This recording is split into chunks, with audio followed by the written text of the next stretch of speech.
My name is Jared Monchan. I'm the Director of Research at the U.S. Study Center. Thanks so much for joining us tonight. Before we get started, I want to acknowledge and pay my respect to the traditional owners of the land in which we meet, the Gadigal people of the Eora Nation, pay my respects to their ancestors past, present, and emerging. Thank you so much for joining us tonight. Great to see a number of familiar faces and friendly faces. This is yet another U.S. election-related event that we are running at the U.S. Study Center. Unfortunately, if you joined us for our last one last week, that featured me. Fortunately, tonight does not. I'm just opening tonight, so you can actually hear from some fresh faces and fresh voices. We are really lucky to be joined by Barbara Comstock, who is a former member of Congress, and she is quite the talent for us to be able to bring out. When my kids try to explain what I do at the U.S. Study Center, they basically say I talk a lot about Joe Biden and Donald Trump. When my friends say what I do at the U.S. Study Center, they basically say I explain Trump to Australia.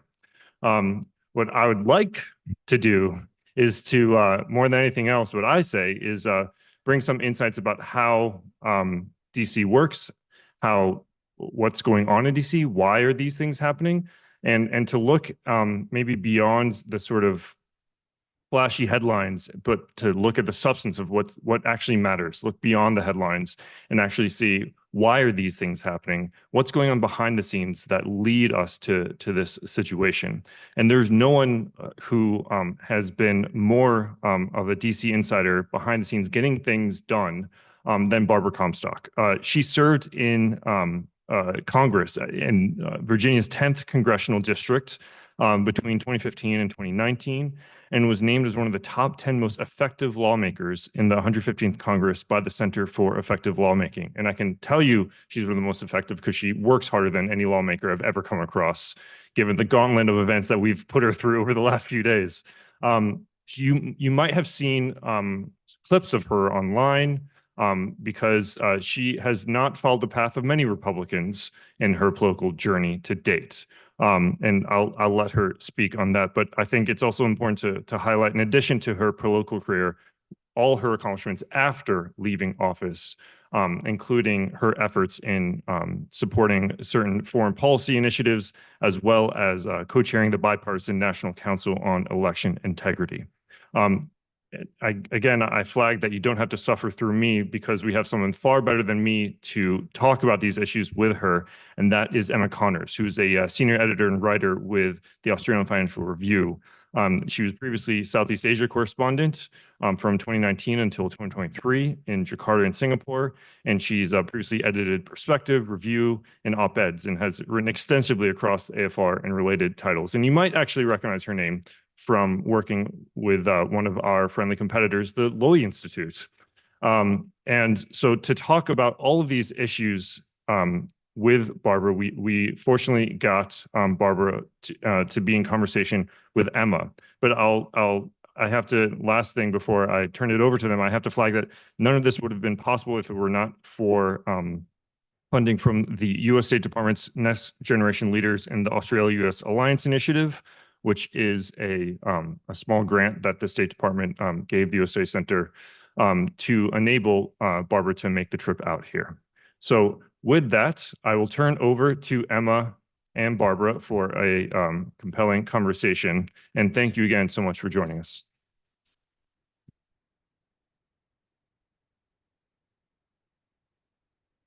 Thanks very much, Jared. Before we get started, I'll just remind you that there will be time for questions at the end. And so it's going to be spoken with Barbara earlier today, and she's a mine of information. So I'm sure you'll all find something interesting to ask her about. But I'm going to start by welcoming her here. It's so great to have someone with such experience in Washington and the inside running of the race that has got the whole world watching. You've been through quite a few elections yourself. We were speaking about a key moment in 2016 earlier today. But I was just hoping we could start by, we just sort of set the scene. Monday is Labor Day in the US. We're told that that's when people start paying attention. What happens from here? What's going through people's minds in terms of the strategies that happen now? Yes, well, first of all, great to be with you all, and I'm thrilled to be in Australia again. I'm fortunate to have my daughter and her family are here for 3 years. They get 1 more year here.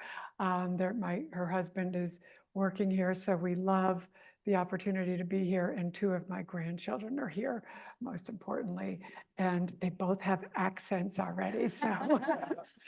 Except they only use them at school. So it's only when I see little films of them doing presentations at school, and my granddaughter sounds like Nicole Kidman now. So it's very exciting. No, I'm thrilled to be with you. So yes, Labor Day, it's amazing. For political junkies, we think people are following this all the time.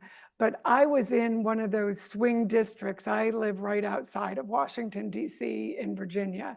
And I really was an accidental candidate because while I had always worked in government, first as a staffer, then at the Justice Department, worked on campaigns. And then when my kids were kind of grown, somebody said to me after I'd worked on campaigns, hey, we need a candidate here for the state party. Would you run? And kind of, well, nothing else to do here. The kids are gone. I've got a job, but I always was used to having 2 or 3 jobs. And with my kids off at school, I said, what the heck, I'll run. And then lo and behold, I won. And I was in the State House for 5 years and ran for Congress. But what I realized is even though here I was inside the Beltway in Washington, even there, people don't really pay attention to elections until Labor Day. So here, and it was a great shock that the people who actually decide elections, those swing voters, which are about 6 or 7% of the vote, don't really pay attention. And even if you have very different candidates, they kind of don't really look at it till then. So all these millions and millions of dollars that everyone's spending really come down to 6 states and 6% of the electorate. So it's amazing that that's what it was. And since I had to spend millions and millions of dollars on that 6% in my own race, it's you always hear people, say in Alabama, think I know how everything's going to turn out because everybody they know is voting for the Republican in Alabama. Or everybody in Maryland, which was just north of me, they know how it's going to turn out because everybody they know, of course, is voting for the Democrat. But what I knew living in that swing area is you don't know how it's going to turn out because it all comes down to those 6% and they go back and forth. And when you're trying to figure out how they're going to vote, it's very dicey and they're going back and forth in that time. So now we come to Labor Day and there's going to be a debate. Well, of course, look, this summer was a roller coaster, right? First you had the matchup that nobody wanted. For the past 4 years, nobody wanted to have Joe Biden and Donald Trump have this matchup again. Thought in a country of, over 300 million people, can't we find somebody besides these 2 old guys? Now, my 2 80-something-year-old parents, actually my dad's 89, my mom's 86. My mom runs all over the world with me. So I am all for people being very competent in their 80s. But nobody wanted this matchup. But here we were until a few weeks, until a month ago. Nobody wanted it. When you'd ask people, overwhelmingly, they didn't want it. I was a Nikki Haley Republican. And I think Nikki Haley got it right when she said the first party to ditch their 80-year-old is going to have the advantage. So she obviously wanted it to be the Republicans. That didn't happen. And then when that didn't happen, everyone thought, okay, we're stuck with these 2. And it certainly looked after the disastrous debate of late June that Biden was not doing well. And of course, nobody thought, when you've got the nomination, you think you can win, nobody's going to give up that spot. Certainly Donald Trump didn't think Joe Biden was going to give it up because Donald Trump would never give it up. But who had a different idea about that?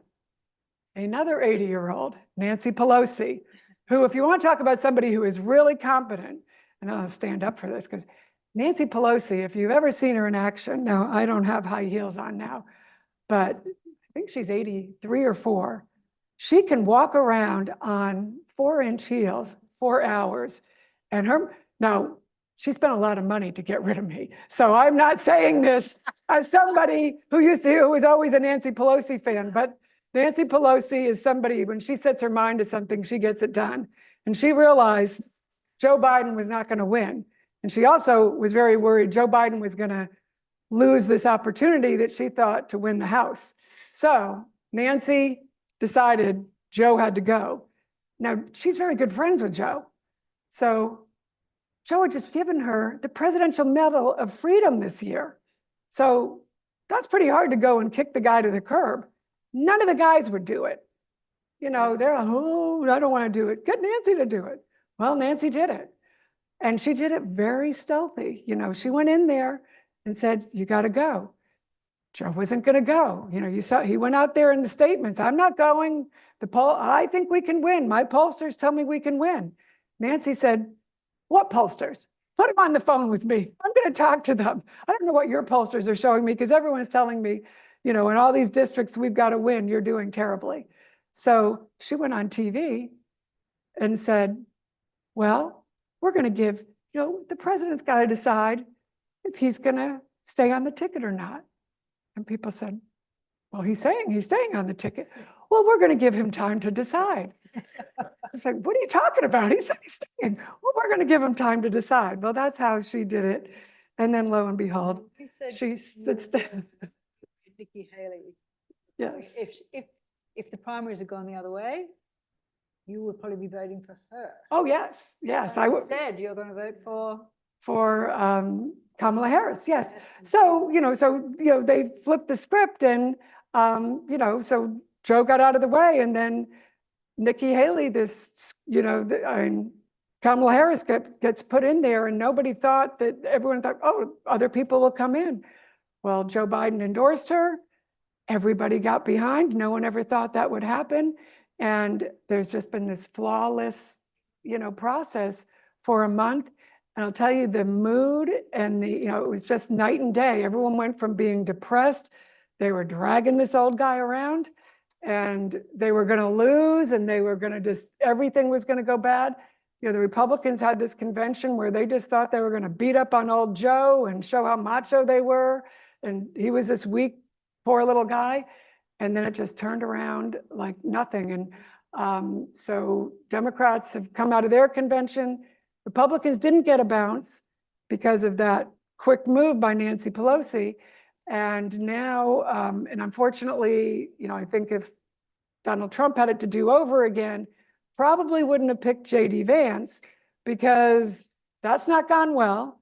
Kind of a mini-me, reinforced kind of all the negative that was there instead of maybe, a little, probably picking Nikki Haley would have been smart. But instead, now Kamala Harris has had this great convention, went very well.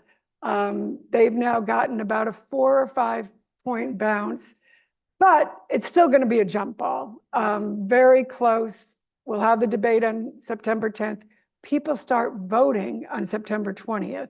So the hardcore people will go in and start banking their votes on September 20th. But then those swing voters who will look at these very 2 different candidates and you think, how can those swing voters look at those 2 different people who everyone thinks, what do you mean you can't decide? These are 2 very different people, but those swing voters will be going back and forth. I don't know. What do you mean you don't know? How can you not know? It drove me crazy all the time. But they will be going back and forth. And that's what we'll be spending, what, 750 million up to $1 billion for the next 69 days. Yeah. It's incredible. Yeah. That's 6%. Yeah. So given that it does come down to such a small number in such a small number of states, Trump could still emerge the winner. And you were in Congress when Trump was president. Tell us how that played out from your point of view as a legislator. Yeah. Well, I was in there the first 2 years of his presidency. And, I was in one of those swing districts. And so he came in, not having been a legislator, obviously, and not kind of really interested in legislating. So Paul Ryan was the speaker at that point. So there was, he had wanted to do infrastructure, he had wanted to do taxes. And at that time, they wanted to repeal the healthcare Obamacare plan.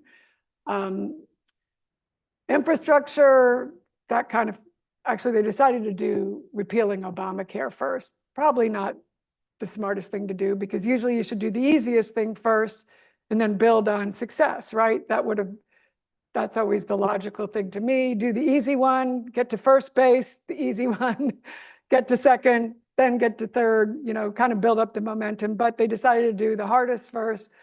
That totally fell apart because the Freedom Caucus guys, which are kind of misfits who don't like to pass anything unless it's really hardcore right, decided to blow that all up on the launch pad. And most Republicans had campaigned on saying we wouldn't repeal healthcare, the Obamacare legislation, unless we protected pre-existing conditions. Obviously, if you're a woman with a pregnancy, or if you were somebody with diabetes or any pre-existing condition, you're not going to take away their health care with, or jack up their prices, just out of whack because you were born with some kind of pre-existing condition, or you had, some kind of handicap, or obviously any of us can get a handicap when we walk out the door, right? We're all one, step away from having some kind of, disability. So that had been something we had all, campaigned on. But then the Freedom Caucus came in and said, oh no, we can't cover pre-existing conditions. We're not going to have that in there. That's too expensive. And they convinced Donald Trump to take that out of there. Well, a bunch of us, me included, said, well, I'm not doing that. I know a lot of, first of all, I told my constituents I wouldn't do that. I'm not in the habit of lying to my constituents and then pulling the rug out from under them. So a whole group of us said, no, we're not going to do that. And then the bill didn't pass. Then they went through, they kept trying to pass it. And finally they did, rope enough people into doing it, but then they sent it over to the Senate. And John McCain famously killed it over there, did a thumbs down and said, because John McCain at that time, had the pre-existing condition, one of the ones that I have, I only have pre-cancerous, but he had skin cancer. And he said, thumbs down, not going to do that. So that one was dead. Then, he never did infrastructure. That didn't happen. Finally did put a tax bill together. But along the way, he did a lot of things. So Congress got these bills passed and got things to him. But the real problem was he kept doing things like tried to do a Muslim ban that was unconstitutional and totally, inflamed things unnecessarily, with constituencies that didn't need to be inflamed. We had race, what could only be described as, a horrible racial incident in Charlottesville, Virginia, where we had anti-Semitic and racist marches come into Charlottesville and protest. And Donald Trump said, oh, there are good people on both sides. It was a disaster. I had a friend of mine who was, writing his speech, telling him to make the normal speech that anyone would make. And of course, he threw it away and said the wrong thing.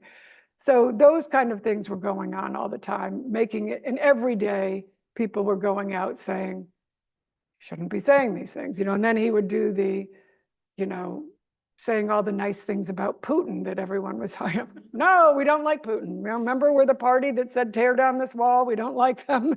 Putin's bad. We're the party of Reagan. That's not our team. I mean, at the time when the whole election fraud had come from Russia, saying nice things about the guy who supposedly was throwing the election to you probably wasn't a good idea. And nobody could understand why he kept doing it, including his whole national security team, which kept telling us, we don't know why he's saying that. So yes, afar, it looks like Trump and the cult of Trump has taken over the Republican Party. But then we know there's people like yourself, and there are, I think, 4 senators, Republican senators, who said they won't endorse Trump. So there is still some elements that aren't Trump. Yes. If he loses, does the cult dissolve? What happens to the Republican Party? Yeah, no, I hadn't voted for him in the first place in 16 or in 20. I mean, when I was on the ballot with him, he lost my district huge. And because of I don't know if you remember the Access Hollywood tape where he talked about grabbing, because I just didn't think somebody who had talked about assaulting women was somebody So with you the came out and character. said So I you're came out for and said, no, I won't vote for him. I did a write-in. And I also I wrote in somebody else in 2020. But this time, the reason I don't, after January 6th and all of that, I thought, that bright line, the election denialism, the assault on the Capitol, the 187 minutes when he sat there and watched the Capitol under siege, basically on, not on fire, but Capitol Police, 140 injured, 5 died over the next few days. Actually, and some of those Capitol Police had voted for him, but he never called and said anything to the families, ever exhibited any kind of sympathy for those families. So, that's when a lot of people like Liz Cheney, the vice president's daughter, Adam Kinzinger, who spoke at the Democratic convention, the 10 Republicans who voted for impeachment after that, those were people who had actually voted for him, some of them twice.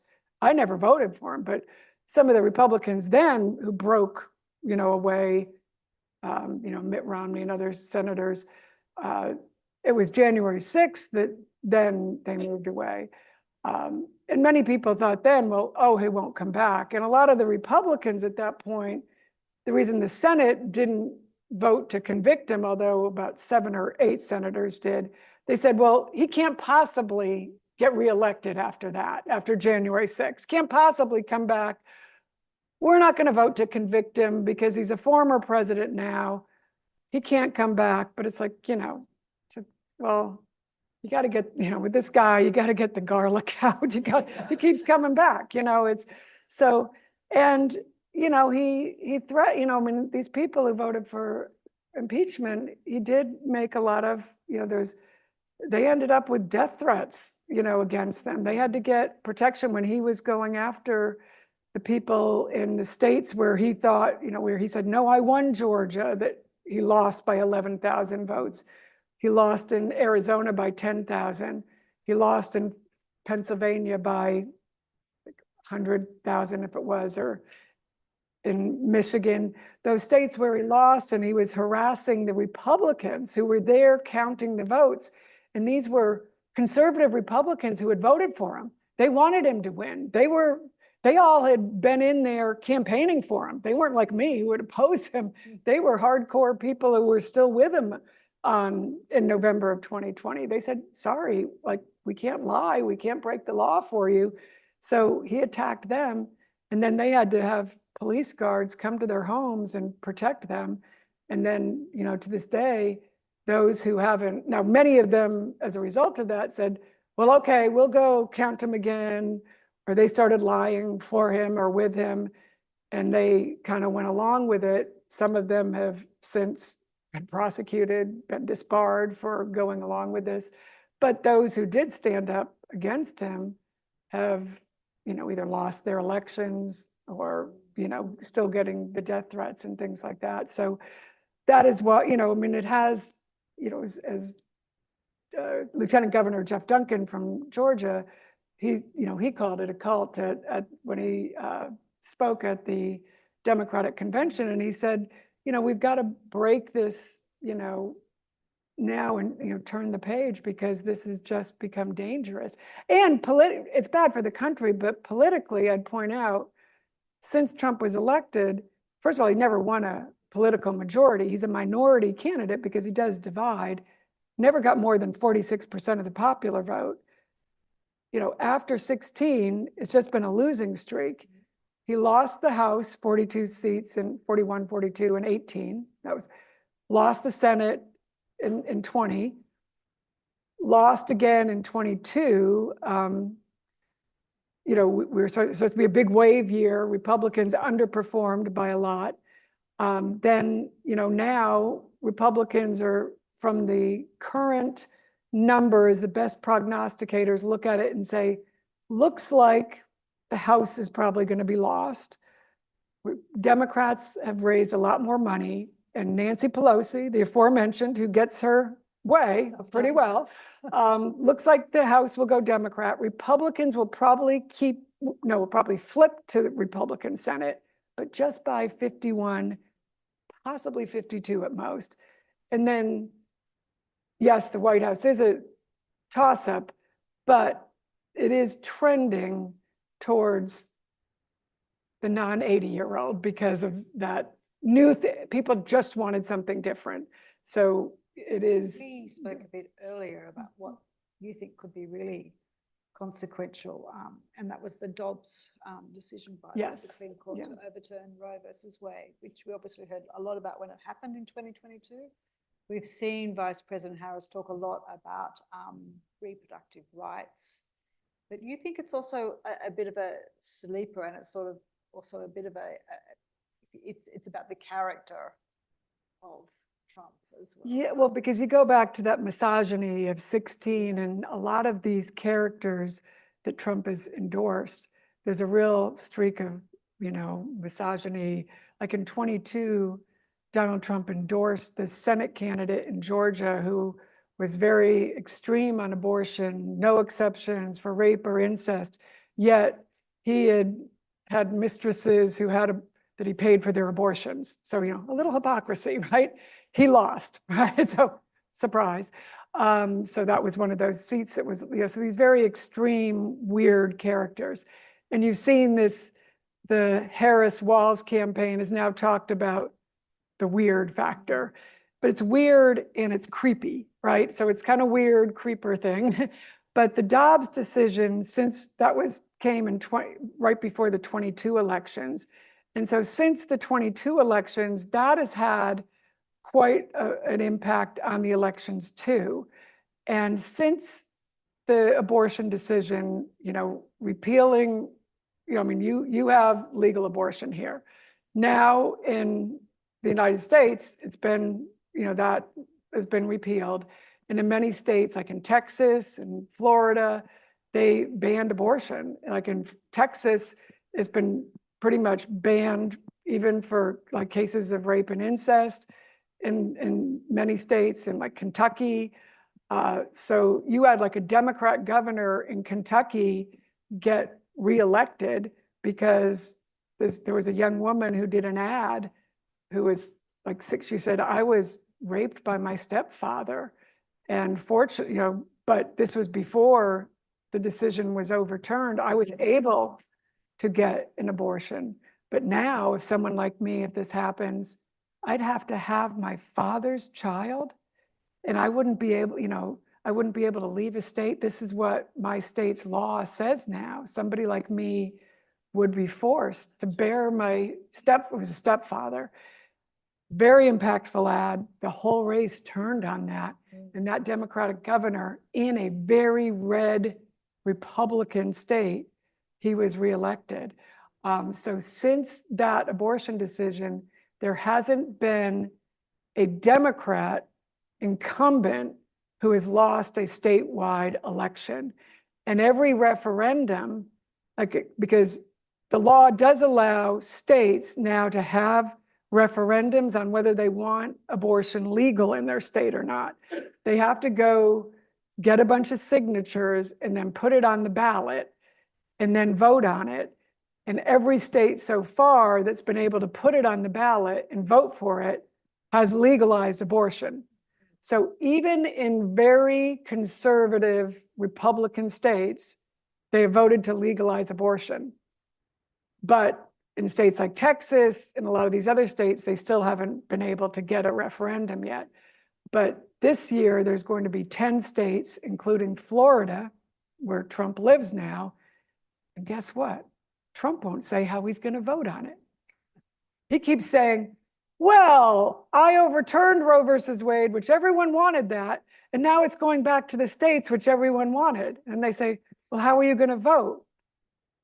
Well, I'm going to have a press conference and tell everyone, and you're going to be really happy. But he won't say. And so now he's getting, he's like, well, he's the person who said, and he said, well, I'm very proud that when he was in the primaries, he was saying, I'm very proud that I overturned Roe versus Wade and I put the judges on there that did it. Now he's humming. I had nothing to do with that. And he's trying to run away from it. So that may have, and then whenever Republican men are on TV, they like to tell everybody, women do not care about this issue. This is not what women are voting on, and there is no evidence that this is what women are voting on. Like, okay, well, I'm sure you know better. And I'm sure it has nothing to do with the fact that Republicans have underperformed ever since this decision has come down. But it's just amazing that they do this every time. And it's one of those things that, it's going in a lot of the swing states. Arizona and Nevada, 2 swing states, have a referendum. So is that on the same Florida, the same day? Same day. So and here Trump won't tell anybody how he's He's voting. going to be right in front of them when. Yeah, and I think, and now Kamala Harris is a former prosecutor, and as she's famously said, I know guys like Donald Trump. I've seen guys like Donald Trump. I think in the debate, she's probably going to press him on that question a little, because right now, the law in Florida says you cannot have an abortion for any reason after 6 weeks. So you imagine that 12-year-old little girl who's raped by a stepfather. She doesn't know she's pregnant at 6 weeks. She doesn't know where to go if she is pregnant. And by the time she finds out, they're telling her. So that's the kind of thing that's going to be the kind of question that I think she's going to really direct at him. But when he says that, however he's going to vote, then he's going to also upset his base. So he's put himself in a tough position, a no-win position, kind of the positions he was always putting his own people in when he was, If he doesn't win, we saw what happened last time when he didn't win and chucked a panty of all tanties in the terrible events of January 6th. But you're involved in the National Council on Election Integrity, which is set up to try and avoid a repeat of some of that contestation of the 2020 result. yeah. Well, the good news is that really cannot happen again because, well, first of all, he's not the person in power and in charge of things. So that's one first. Secondly, the law has been changed on the Electoral Count Act that was passed after that horrible January 6th, which has different rules on how elections can be challenged. There has to be many more members of the House, many more members of the Senate, so they wouldn't be able to just have a few people try and challenge it. Thirdly, instead of, well, Mike Pence obviously did the right thing, but this time it's going to be Kamala Harris who will be the vice president. Now, interestingly, Donald Trump said the vice president can throw out whatever votes they want. So it'll be interesting. I guess she could ask him at the debate, hey, Donald, will it be okay if I throw out all of Texas's votes? I'm sure you won't mind if I just say, hey, I don't think the state of Texas did things right. Let's throw them out. Obviously, they won't do that. The National Council of Election Integrity that I work with, it is a totally bipartisan group. And we started before 2020 because we knew in 2020, before the election, that whoever won, the other side was going to have a hissy fit. We had no idea the kind of hissy fit we were going to see, but we knew it was going to be bad. So we wanted to have bipartisan players who were going to, whoever won, say, listen, our system works. We have a system that's fair and integrity here, and we trust it. So do not be sore losers. We want to, it's over. And obviously, he didn't handle that well.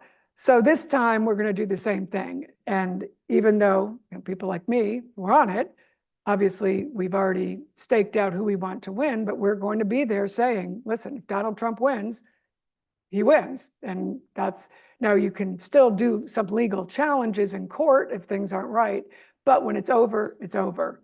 And we will be standing there for whoever the winner is to say, because our system is even more safe and sound now. And 2 years, 4 years from now, we're going to keep going and making it more safe and sound. But all of those allegations that to this day, his election denialism that he continues to bring up, and unfortunately sowing the doubt that he does, is really destructive to all of the people who work so well. Like in my home state of Virginia, we had state elections last year, and some of our elections came down to about 50 votes.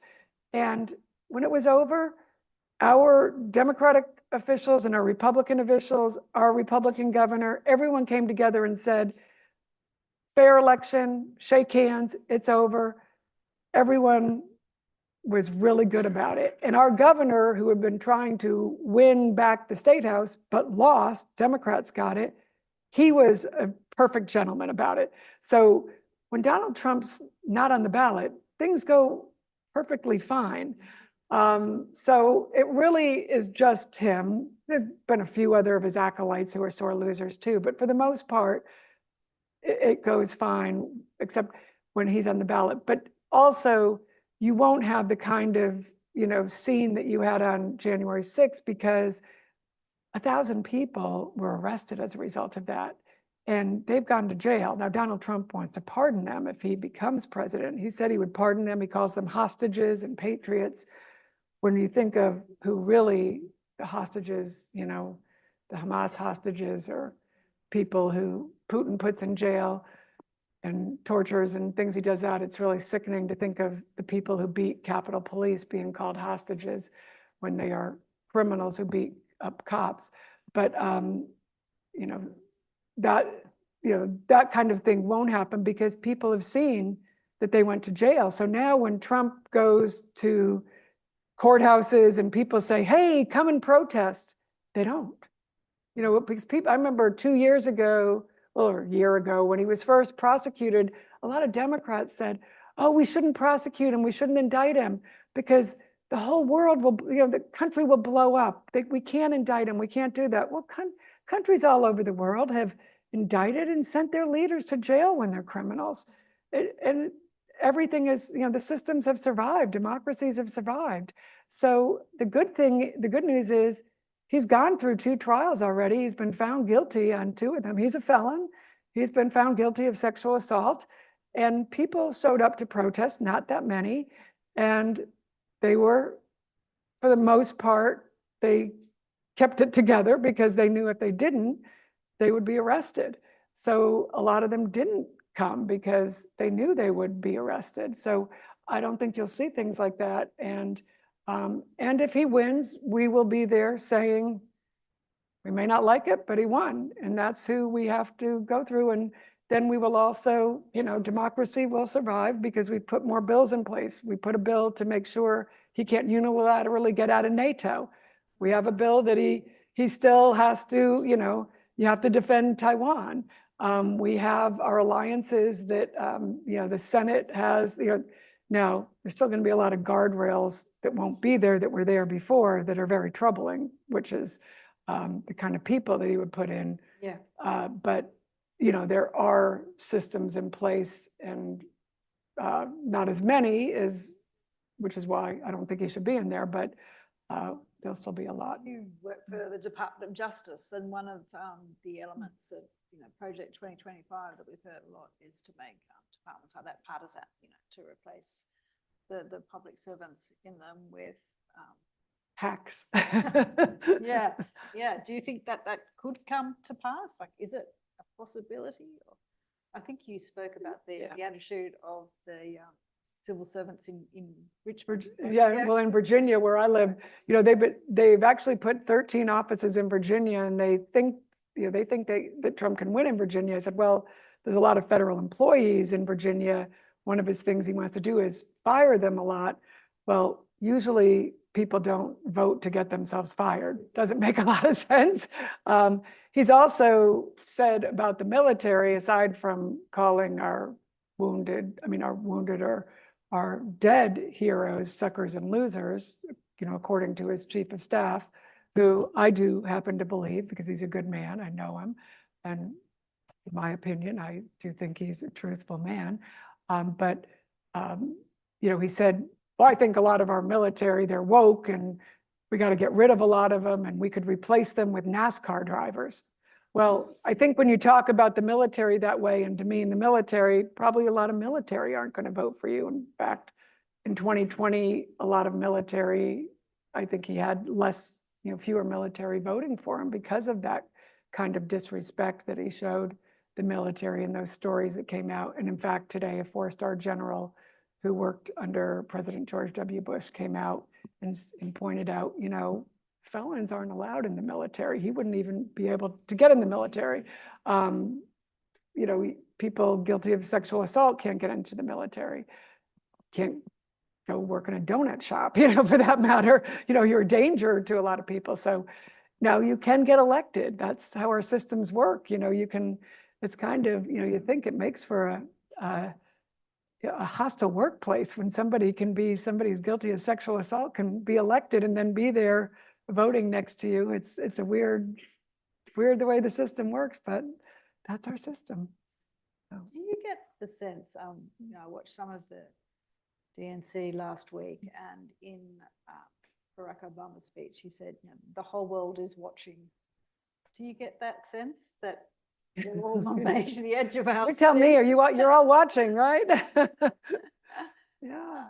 Because, we've always looked to America, I guess, as, such a great and vibrant democracy. Are you fearful about that future? Well, I think that's why Vice President Harris made a point of being so strong on her message on the international front, and really talking about how she would be very strong with our allies and with standing up to Putin, standing up to dictators, and that she would stand strong with our allies. And for people like me, a Reagan Republican, that was a message that resonated. And today I saw that Mark Esper, who was Trump's Secretary of Defense, who was fired the day after the election because he didn't do a lot of the crazy things that Trump asked him to do. I can't remember a lot of the crazy things, but he was fired, and he is a very good man, worked in the Senate for years and is just a real stand-up guy.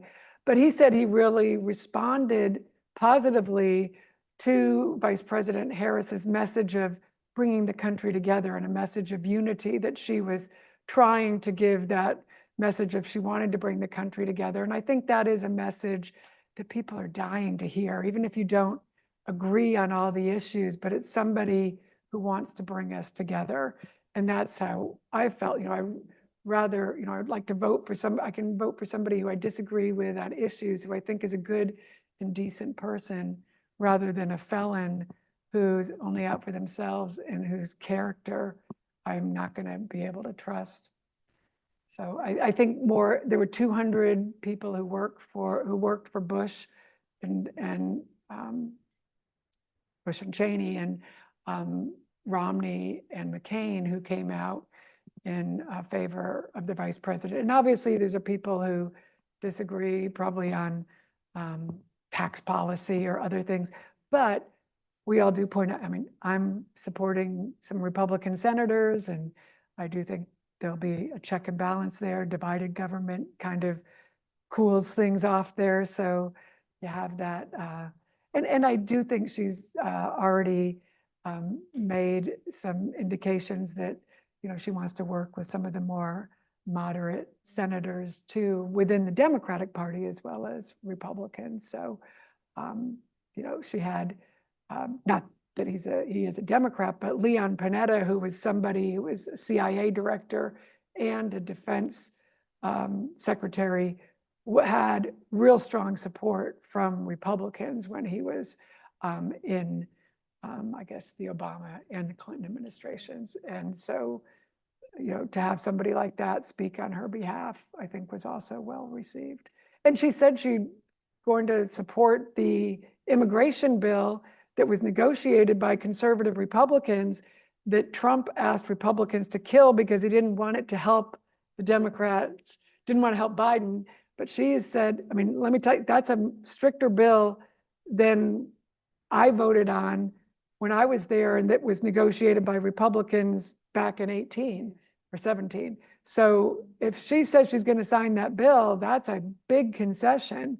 And that will be good for the border. That'll be good for our national security. And that's a pretty big concession as a Democrat.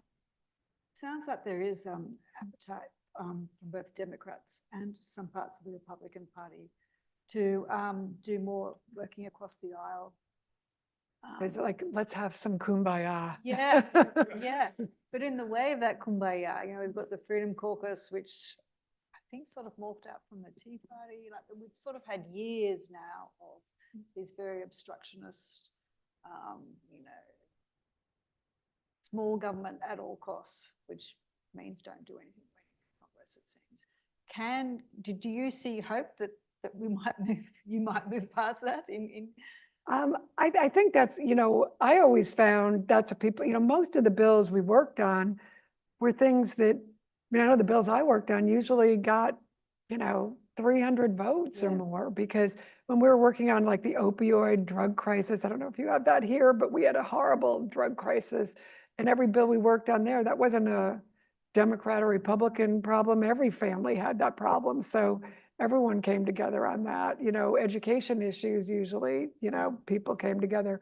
Work, work development, change, we're all dealing with how do you, take people who are kind of left behind in the workforce, and you have to have workforce development now in this new work environment where, what do you do with people who don't have a college education, but don't necessarily need to go to college to get some of the skills that can give them really good jobs, because there are jobs out there that don't require that. And, we had some really good ideas on that front that came from a lot of different quarters. So there is a lot of good ways to, and a lot of that cooperation that went on, you never heard about because it didn't involve people yelling and screaming at each other. So it didn't, if it bleeds, it leads. So, nobody ever would call you up to say, hey, can you come on and talk about that great opioid bill you worked on? Nobody wanted to hear about that. I'd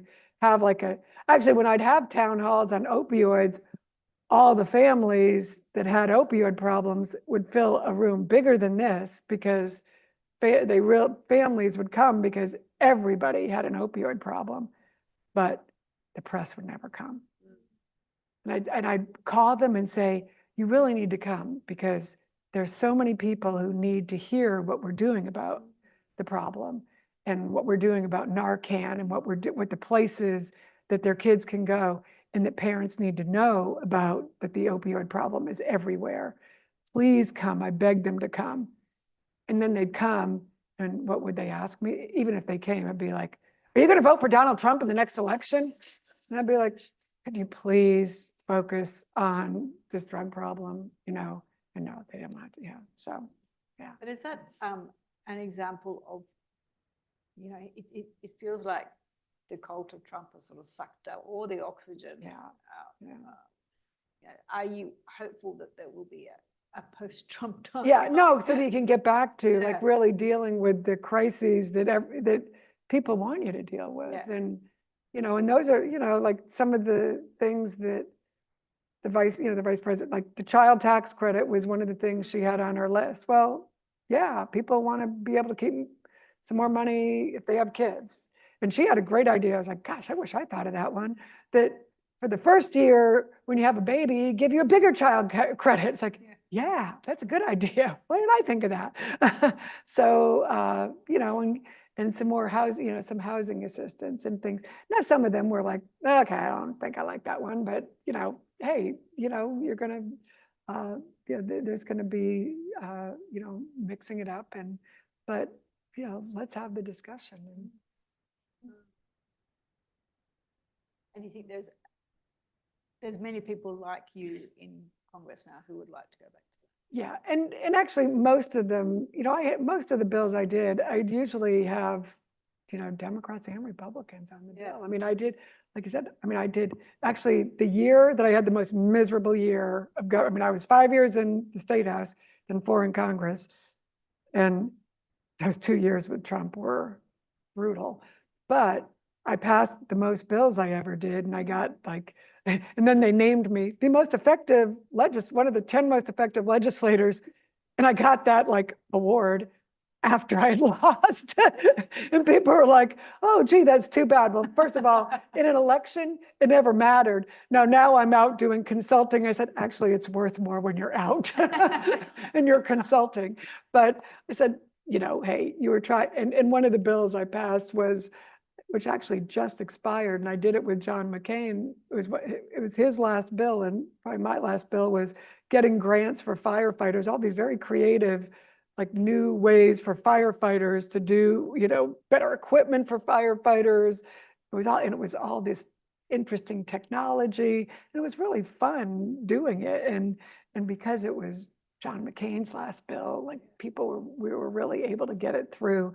And I was somewhere recently where they're saying, "Oh, we have to re-up that." And I was like, "Oh, wow, I forgot it went that long," because we kept pushing it to get them longer. And the firefighters just, "Oh, we want it longer and longer." And it's like, "Okay, you got to do this for John." And so it's like, yay. So, it's like, you didn't realize that stuff's really, so it makes it safer for firefighters to go into burning buildings, and, makes it easier for you to rescue people. And I was like, that stuff was really cool to work on, and yeah, once again, nobody asks you about that, but, that's the kind of stuff that you really like doing and is fun, so.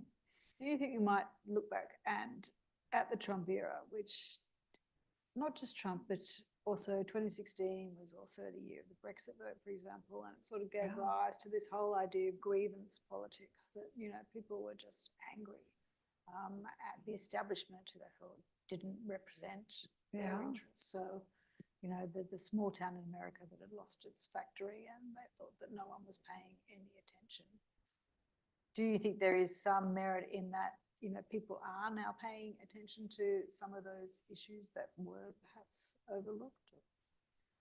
I do, and the thing is, it's hard to govern, but it's easy, you have to, it's easy to go and just do what Trump does and say, blame the man and just blame somebody, his grievance politics. There's always been people like that, who can just whip up the masses and get everybody upset, but he had no interest in legislating. I mean, that's the hard part.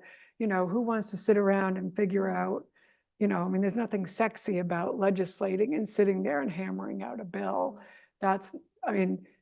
Ted Kennedy, again, people who, whether or not you agree with him on politics, he'd always be the last person in the room to get every last bit of, the legislation done and get what he wanted in the bill. And from observing good legislators, that's what you have to do if you want to get things done. Anyone can whip them up and get people upset, but if you really want to serve your constituents, you've got to be the person doing, being in the room where it happens and doing all that work.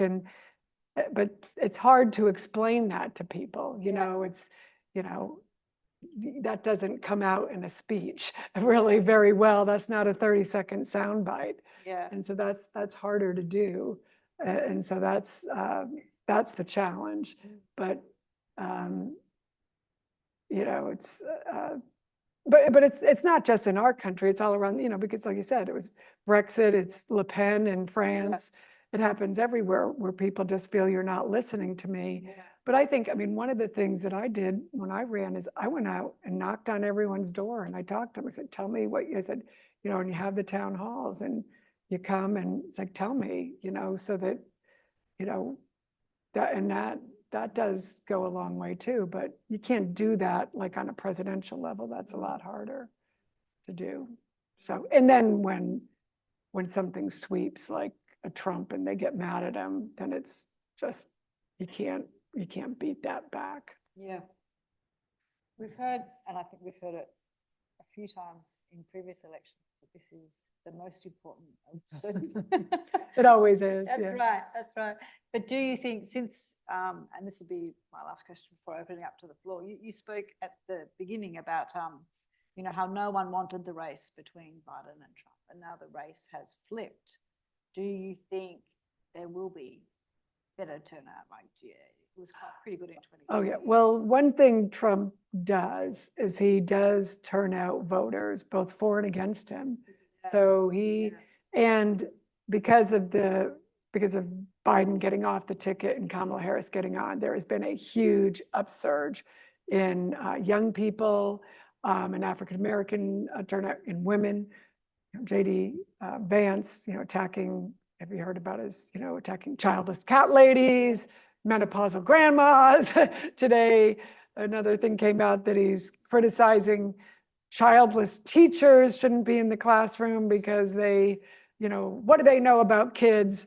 I thought, well, most people who come out of school with an education degree, a lot of them, my husband's a teacher.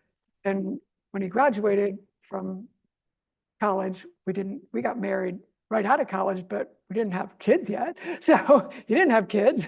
He never talks about childless men. Like, why is it okay to be a childless man? But it's, we're supposed to be breeding right away. Now, I had 2 kids in law school, so I was a pretty quick breeder, but he gets really mad if you're not, chop, chop. And, so if I hadn't I met my husband in high school, but, I lucked out, but that doesn't happen to everybody.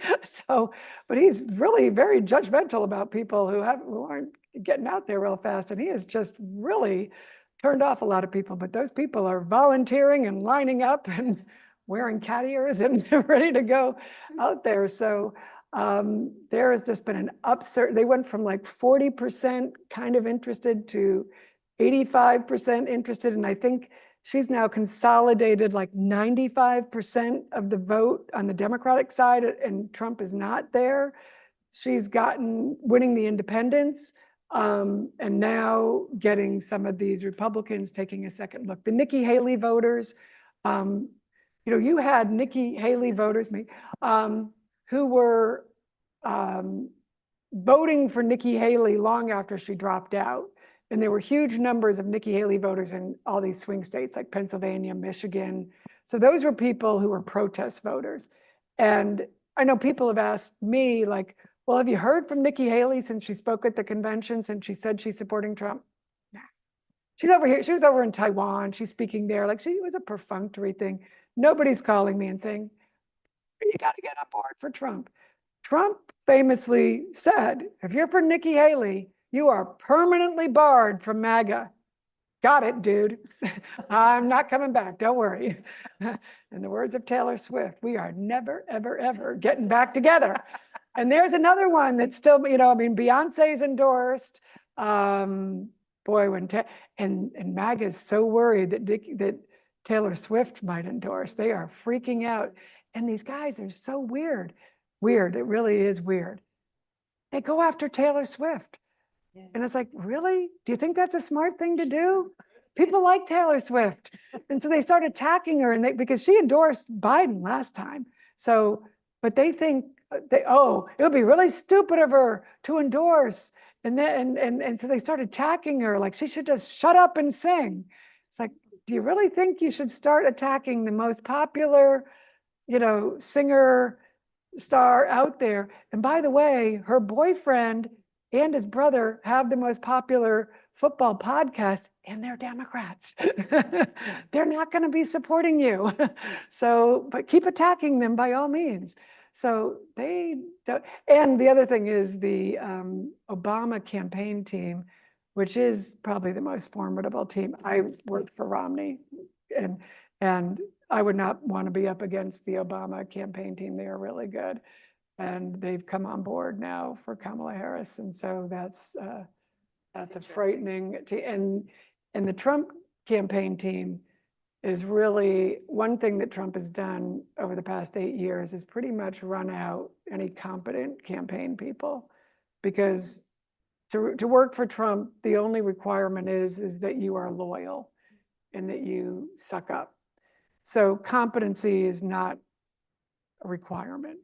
So unfortunately, well, hey, I think it's fortunately, so when they were running against Biden, it didn't matter because, Biden really didn't have a very good team anyway. So they just were sailing along, picking up their paychecks, figuring they were banking a big old paycheck for November.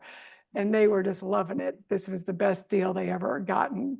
They're running against this guy who was going to lose. And particularly after the debate, they thought they just had it in the bank. And now they are panicking.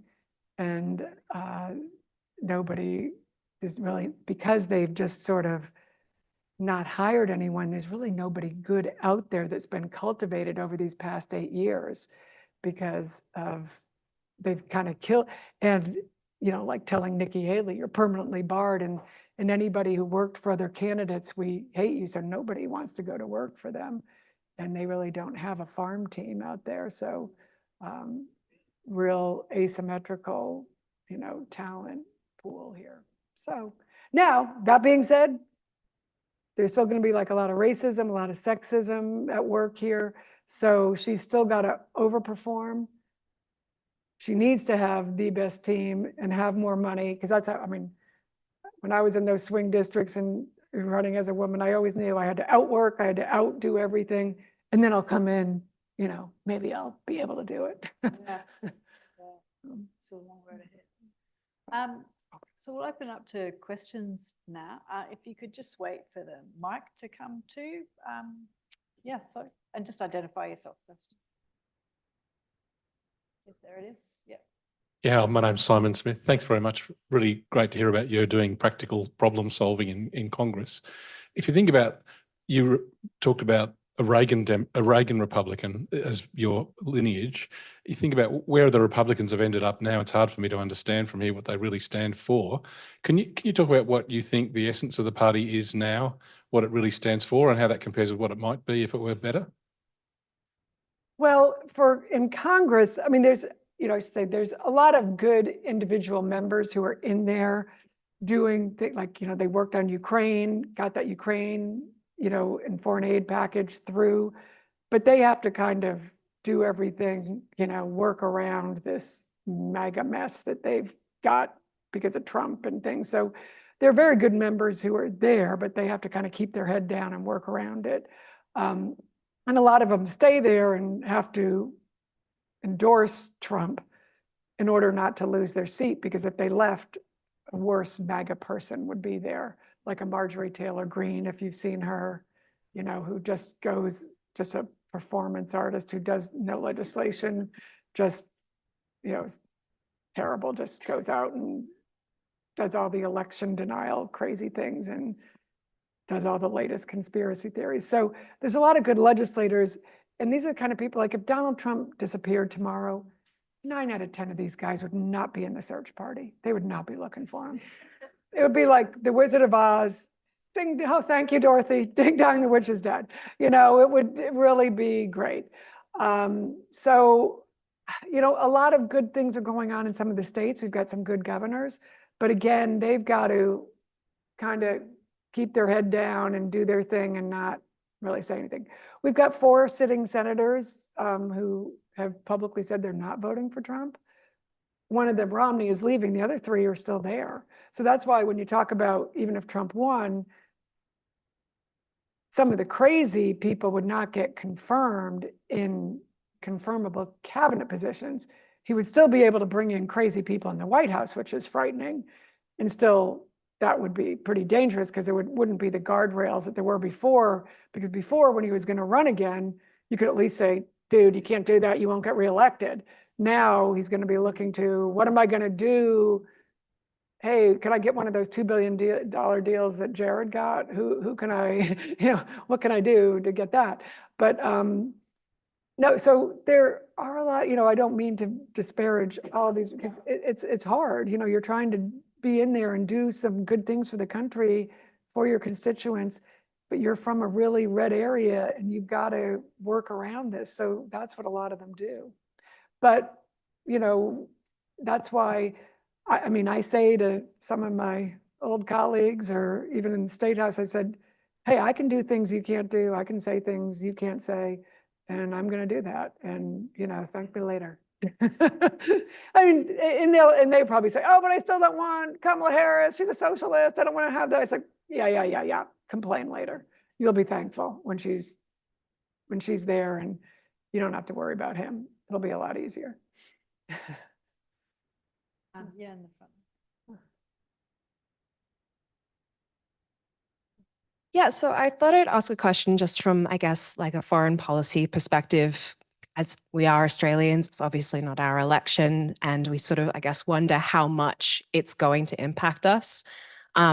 So I guess my question is, the difference between a Trump and a sort of Harris administration, how would that impact sort of the geopolitical sort of conflict going on around us? I know there's been a lot of movement in development in the Pacific Islands. Do you think that a Trump administration would pull back a little bit in terms of sort of impact in that region? As I know that Trump has a much more of an America first sort of ideology, do you think we'll see a drawback on AUKUS and that sort of thing? Well, see, that's where I think the Senate being in Republican hands and having it be a small majority, that kind of the sane members that do support our alliances would hopefully hold the day. So that obviously I think it would be better with Vice President Harris in that regard. But I do think because of the laws that are in place, because of our the requirements that we do, that despite what Trump might say, where, hey, I don't know if I defend Taiwan.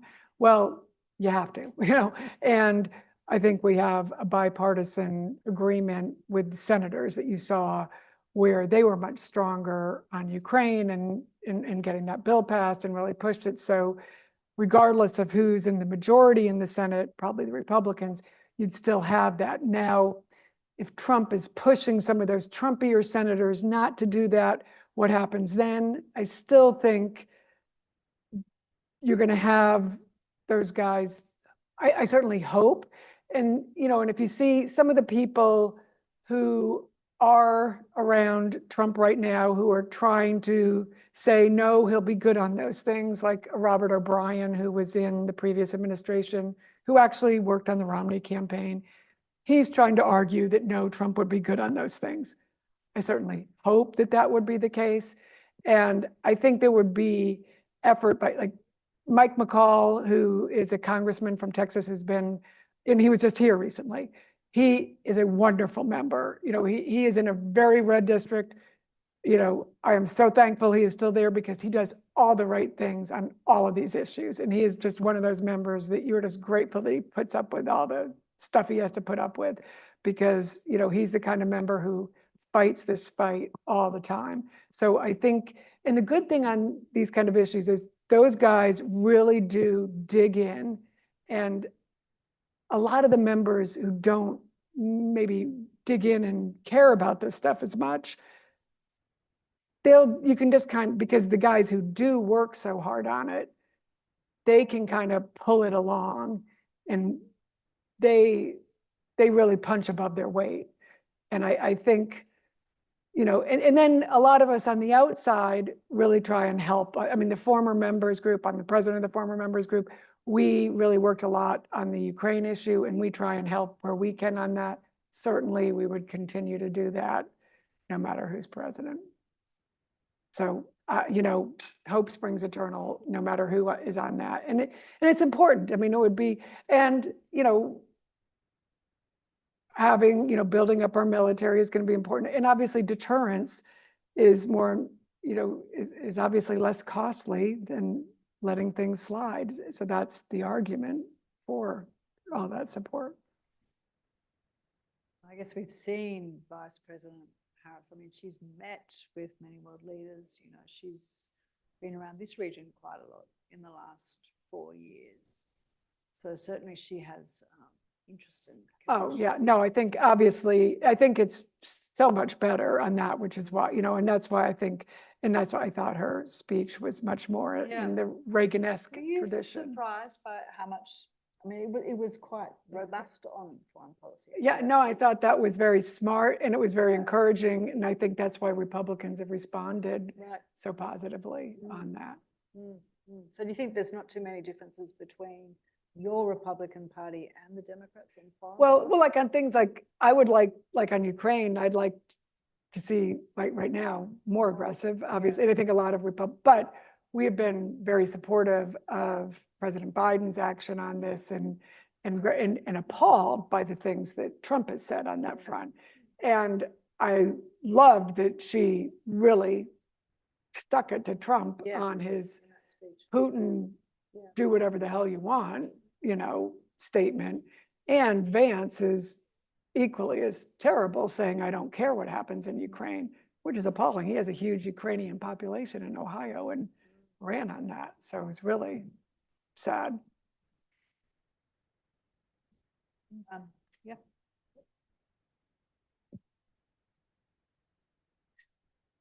I'm Fiona Paul and I'm a local. And thank you so much. This is fascinating. What about the Republican plan for what happens to the Republican Party should Trump lose? Because I read an article in the New York Times which shocked me that said he will cling onto that party. He will keep it by the neck if he loses more. What else could he do? And what's the plan if he loses for the Republicans? I mean, he is getting up there in age. So, I mean, listen, I mean, at a certain point, you're tired of losing. He has been on a losing streak. People keep pointing to 16, but his crowds are getting smaller. I was talking about this earlier today when we were talking. He's got a lot of groupies, I mean, the crowd, the rallies he has, they have these people who go around all around the country, so the crowds are smaller and a lot of them, the same people come. And it's driving them crazy that Kamala's crowds now are these big new crowds.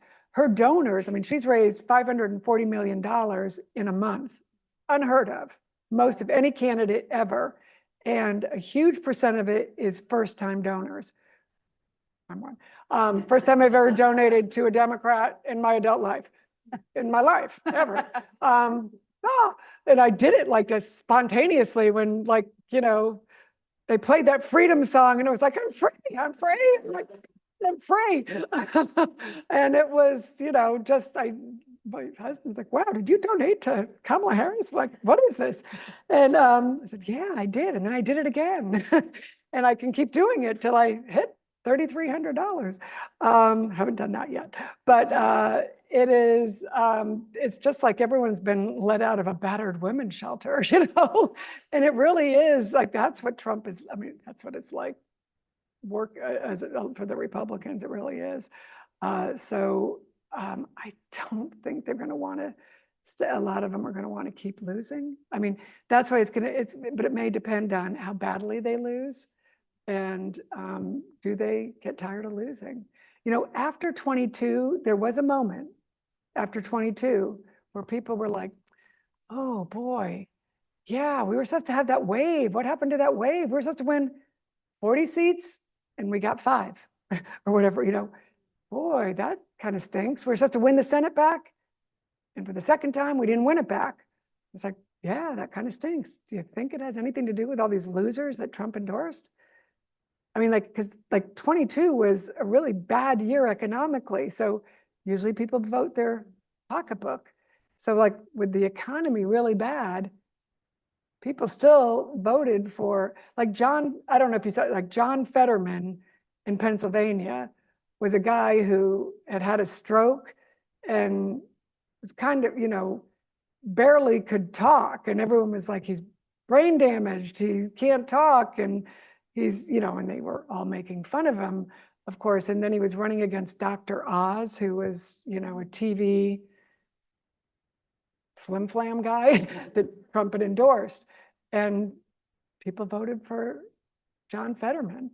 And people were like, I was like, how can people vote for John Fetterman? They're like, because he wasn't endorsed by Trump. That's it. He's a Democrat, and people didn't care because it was just a Democrat.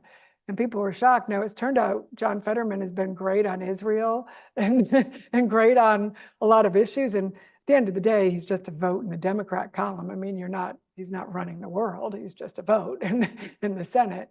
But, it really was quite remarkable. People thought maybe Trump would fade. Yeah, well, and then everyone, but then he didn't debate, and then he didn't. So it was just amazing, this hold that he has on people. But it's also that people were afraid to endorse other candidates. People were afraid to stand against him. What happens is a lot of MAGA candidates primary other Republicans.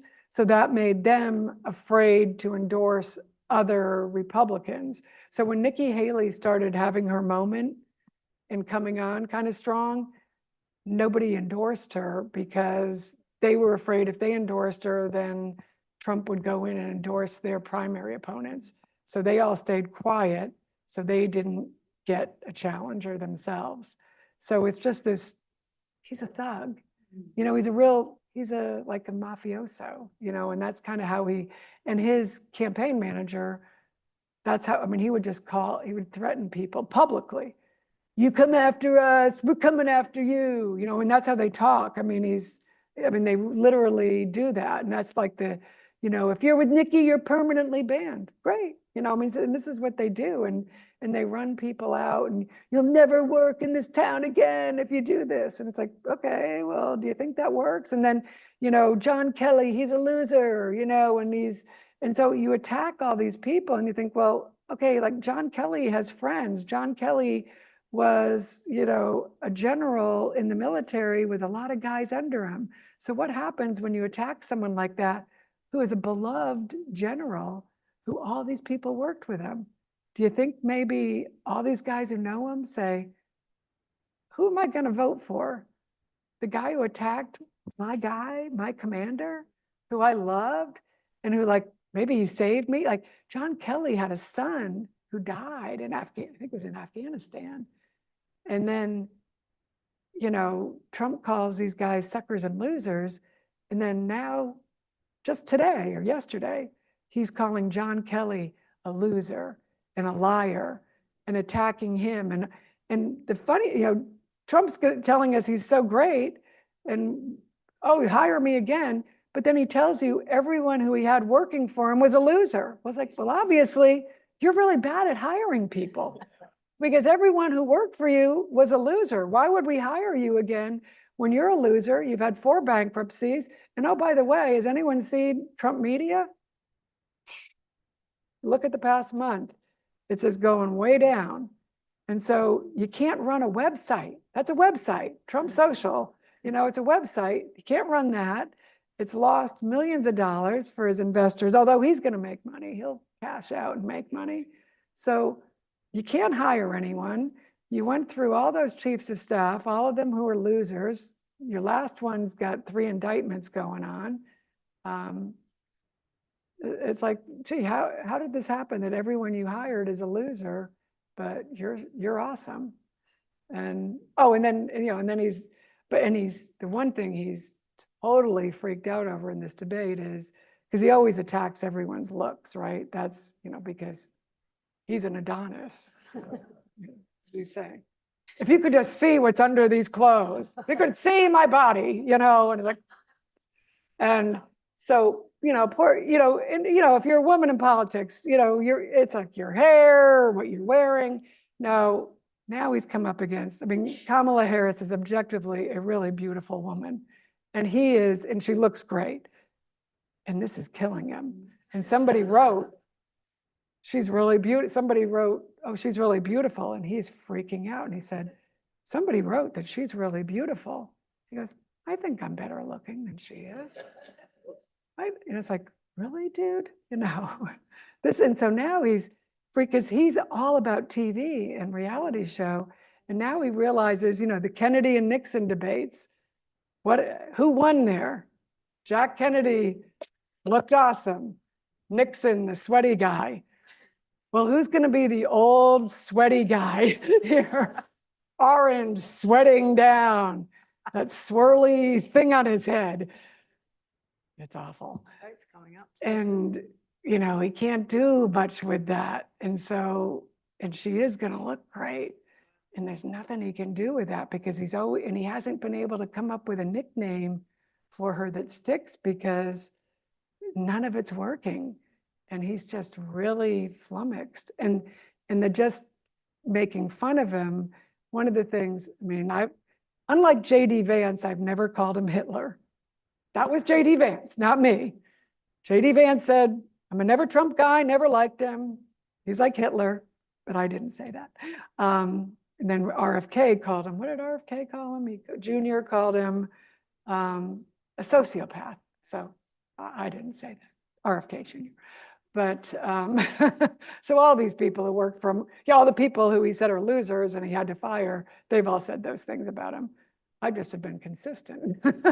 So, but he's always been able to stick with, find these names and tear down people. And he's just totally at a loss with her. But what they've been very effective in doing is just used humor. And, during World War II, what they were very effective in doing with Hitler is making fun of him. When they made fun of him, it really made him crazy. And it was a very they found that, I remember former CIA director, I think it was Woolsey in the US, he said they did a whole study on that, how that was very effective at the sort of the end of the war. They found that was when Charlie Chaplin would go around and make fun of him, they found that that was more effective than the really serious kind. So like Biden was, we all do the very, I mean, I do it, this is serious, it's democracy. But the humor and the weirdo stuff and all that. About the billboards with the. Oh yeah. They do the, like the Where's Waldo? They now have they're putting up these billboards all over in the swing states, Where's Weirdo? And they've got him in sort of the orange jumpsuit, like the Where's Waldo orange outfits. And they are hilarious. Google it, you'll see them. They're all over North Carolina, I know, and some other, and they've got him kind of looking goofy and, Where's Weirdo? And it really is, and they've put some down in, some things like that down in Mar-a-Lago, where his country club is. And now they have to, just to keep him happy, they have to run his own ads in Florida. Now he's going to win Florida, unless things really go crazy. But to keep him happy, his own campaign has to spend hundreds of thousands of dollars of his own campaign money in Florida because he freaks out if he doesn't see his ads. And this happened in 2020 too. Like if he doesn't see his own ad, where are my ads? I got to see my ads. He's got to wake up in the morning or all day because he sits, when he's golfing. And I mean, until Kamala came on board, he was golfing most days. He'd do like one rally a week or every 10 days. And then he was golfing most of the time. So this has been, it's going to be hard for him to do a real campaign and just keep up because he just doesn't have the energy. And like and you hear all the people saying, well, if he just stay on message. I mean, but it is going to be hard. I mean, the standards for her when they have the debate, if she says one word out of place, if she does one, I mean, the sexism and the racism is going to be through the roof, even with the press, because she says one thing wrong. Oh, she said a word wrong. She did this. He can do anything wrong. And there's no, he gets a pass. They say, oh, well, he meant to say this. What he really meant. They all make excuses for him. And then he can 20 lies a minute and they can't keep up with him. She says something wrong, it's going to be, wait, you said that wrong. Like she was talking about price gouging and said price gauging. And I can't tell you how many, even people who aren't like bad guys will say, she said price gauging. She doesn't even know what the word means. She doesn't even know what it means. And I said, we all say things wrong. Everybody says things wrong. Have you listened to a Donald Trump speech? He's talking about sharks and Hannibal Lecter, and he says crazy things every day. He's mumbling things and he can't read the teleprompter. And his own acceptance speech, I mean, his convention speech, he wasn't saying, he went totally off script and was rambling, and it was a disaster. So, but they're like, oh, what he meant to say. And then whenever somebody, do you think that was appropriate for him to say? Or when he says he wasn't, when he makes racist comments, oh, well, that's not what he meant. I don't think that's what he meant. Well, yeah, when he's, yeah, so The bully truth. I mean, he's a bully. He's, It's a lie by any other. so I Yeah, don't go- so Hi, I'm Fred Tevis from the Government Department at this university. Very appreciative of your work in the Bipartisan Election Fairness Committee. And I was very struck by your comments on the results in Virginia after the last election. But I'd like to get you to draw out a bit wider on this. And I'm specifically thinking in terms of the situation in Georgia, where the new legislation seems to open a way that the Republican-dominated electoral committee could somehow overrule the actual results. And perhaps wider in the other swing states, the situation there, I'm wondering about Arizona in particular. Also, if you look at the 2020 election, I don't know the precise details, but there was a vote in the Wisconsin Supreme Court, which only supported the vote by 4-3. And so there's a history there. So I'm just wondering if you could elaborate into that broader canvas. But thank you very much for your work. Oh, sure. Yes, well, in Georgia, no, I know that concern is a real concern. Fortunately, the governor is now trying to see if he can get those people who are trying to mess around with that off that board. So the Republican governor is attuned to that, because these people who got put on the board who are partisan MAGA people, basically, that Trump is celebrating, that might try and play around a little funny with that. He's seeing if he can get them off. There might be some legal action in that regard. But even if he can't get them off there, the Secretary of State, who is the same one who was there in 2020, who pushed back against Trump, and other people in his office are also good guys, Republicans who fought back against Trump, got the death threats.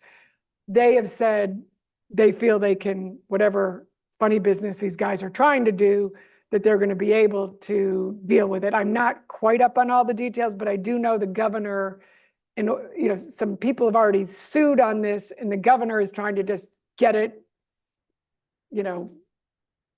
just take those people out so there's not an issue, because he realizes we don't need this aggravation again, because Trump has created a problem already, and we just don't need to have it. But Trump, and there's a perfect example of how Trump could do himself in again in Georgia. He went in and had a rally in Georgia a week or so ago and started attacking the Republican governor. God bless him. I mean, he can't help himself. I mean, I'm like, it's like, you can't pay for this. Like, this is like an in-kind contribution to the Democrats. It's like, thank you, thank you. And then the Democrats go in and put like 30 offices there, and then you just replay that, thank you. And the guy can't, it just is insane. You're like, why would you want to have a candidate like this? Now the governor is still supporting him, but, but then now the governor is supporting him, but then the governor doesn't want any funny business with the votes. So the governor's doing this. So Trump was attacking him again today on this action, because the governor still wants to have a clean vote. So that's going on there. In Arizona and other states, one of the things that we, courtesy of Adam Kinzinger and some of the others who, he has a group called Country First, I'm on their board on that. Also, we fought against all the election deniers who tried to run as secretaries of state in these swing states, because you had these election deniers who wanted to be able to control the votes in swing states for 2024. So we went out and opposed all of them, which meant as Republicans, we ended up supporting mostly Democrats in all those states. And in Pennsylvania, even there was a Democrat, Josh Shapiro, who you might have seen at the convention. He ended up, when he got elected, he didn't have an elected Secretary of State. He gets to appoint them. And he appointed, in a good bipartisan fashion, a Republican Secretary of State who was the Republican in Philadelphia who had fought against Donald Trump and said, we had a clean election, back off, buddy. I'm gonna, I run this place, up and up, and you're wrong. So in a great bipartisan spirit, he did that. And so again, all these people who are in these right places, we got that set up in 2022 by fighting to make sure, or we got them elected. It's not like we did anything, we got these people elected. Now, not that there won't be some crazy people trying to do crazy things on the ground, but, people, we're going to get people, you're going to have people still working the polls. The secretaries of state are going to have good systems in place. In Arizona, they have good people there. They actually defeated a really good Republican this year, but he still will be in place on election day to run the elections in Maricopa County in Arizona. Even though they defeated him, he won't be going forward, but on election day, he will still be there, and he is the smartest guy going. And he worked through Arizona in 2020. He worked through Kerry Lake's governor race in 2022, and all the crazy, and they defeated him for re-election, but he still gets to run the election in 2024. God bless him. He's strong. Other people just quit and wouldn't do it, but he's awesome. Just one more question, thanks. Yeah. Hey, hi, my name is Bill Wyman. I'm a writer and I sometimes teach here at the university. I'm a journalist. I have kind of a big picture Republican question for you, and it's a little bit of a devil's advocate question, okay? So I grew up in Arizona, rock-ribbed, Goldwater Republicans. I lived in DC during the Bush years. I think someone could make the case that said we had George Bush, who I think it's fair to say mismanaged 2 wars, blew out the deficit, destroyed the economy on his way out the door. Next Republican president was Donald Trump. Since then, he tried to overthrow the election, and half the Republican Party have become total toadies, and all the sort of big deficit too. yeah, and blew out the deficit again. So all the sort of Republican verities, economic responsibility, competence, foreign policy, conservatism, all the completely out the window. And forgive me, I read your Wikipedia page, and it says that you're anti-gay marriage, that you're anti-abortion, and that you don't think private firms should adopt to gay couples. And all that's left in the Republican Party, it seems to me, is that sort of extreme, I don't want to say intolerant, but very sort of far-right position. And so where do you think the Republican Party is going to go? Do you still associate with them? Are you only with them because of those social issues? What's going to happen? Well, actually, that page isn't updated because those were old positions. I actually work with a group, Centerline, that I voted, actually, when I was still in Congress, I voted for on transgender issues. I actually got a primary. Are you proud of those previous votes against abortion and same-sex marriage? Well, actually, I voted, I support gay marriage and have signed onto bills force gay marriage now, and I'm supporting gay marriage. And Virginia just passed a gay marriage bill that I worked on and supported. No, I mean, I have changed my position on that. So I do have different positions on that. Those are, no, I get it. I understand. So no, I appreciate the question. But no, and I think the party has to change on those issues. And when the Supreme Court changed on that, I did change my position on that too, on that issue. And I am now working with groups on that very issue, as well as some other issues in that regard. And I do think on the issue of abortion, that's been, the way that's been handled is a real problem. Yeah, so. yeah. I think public opinion generally in America is pro-abortion. Yeah. Yeah, we do. Why are you still Republican? If you are. Yeah, well, I mean, this year I'm not, well, I think more things like, well, free markets, free, to have, more freedom in your lives, which I do think on the marriage issue, that I think that, freedom for people to live their lives. So that's something that I do support now. So that is an issue that a lot of Barack Obama didn't have that position either. So I think a lot of people, that's something that I was educated on by my friends, and I'm happy to be able to now work with people on that issue. I think it is, we have gone a bit over time, and I think what has been so heartening and I think really informative tonight, is to hear from Barbara about a lot of the work that's being done in places like the Election Integrity Commission, which we weren't aware of, and just your knowledge of the Republican good guys who are still there, because of course we don't hear from them at the minute anyway either. And it's just been a real treat and insight to hear from one of America's top 10 legislators.